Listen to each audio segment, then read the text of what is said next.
La vision, c'est de révéler l'aviation civile du Bénin, une aviation civile sûre au service d'un développement durable. Pour concrétiser cette vision, des réformes sont en cours. Des innovations sont faites pour hisser l'aéroport international Cardinal Bernardin Ganty au rang des aéroports modernes. Il s'agit en réalité pour l'Agence nationale de l'aviation civile, ANAC, de connecter le Bénin au reste du monde grâce au transport aérien, afin que notre pays puisse tirer parti de toutes ses potentialités. Nous sommes à 6 heures de vol de l'Europe, de Paris. Nous sommes à 6 heures de vol de Jeddah. Nous sommes à 6 heures de vol de l'Afrique du Sud. Nous sommes au centre.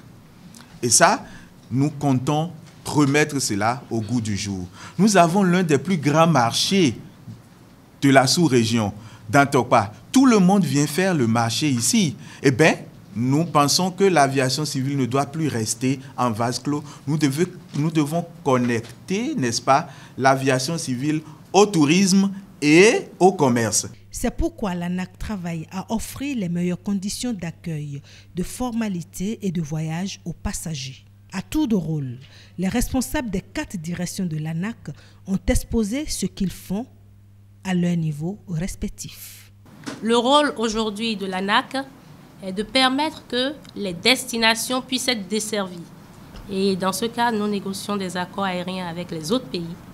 Les accords aériens permettent d'ouvrir des lignes aériennes. Et c'est grâce à ces accords aériens que nous accueillons ici des compagnies aériennes étrangères. Aujourd'hui, le Bénin a négocié déjà 19 accords aériens signés à l'heure d'aujourd'hui. Et une vingtaine d'accords ont été conclus également et sont en attente de signature. Les journalistes ont été ensuite invités à constater les résultats des réformes en cours. Voici le nouveau visage de l'aéroport international Cardinal Bernardin Ganty. Déjà à l'entrée et départ, un premier poste de filtrage pour accroître la sécurité. Le hall de départ et d'arrivée sont rénovés et agrandis. Les formalités de départ et d'arrivée sont simplifiées. Par exemple, les formalités d'arrivée qui duraient des minutes interminables autrefois, aujourd'hui, grâce à la technologie, ne prennent que 15 secondes. Il y a eu aussi des innovations au niveau de la réception des bagages.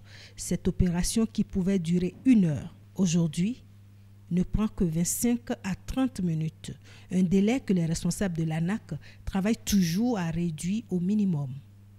Partout dans l'aéroport, des innovations ont été faites, jusqu'au parking. La modernisation en cours est palpable pour ceux qui connaissaient cet aéroport.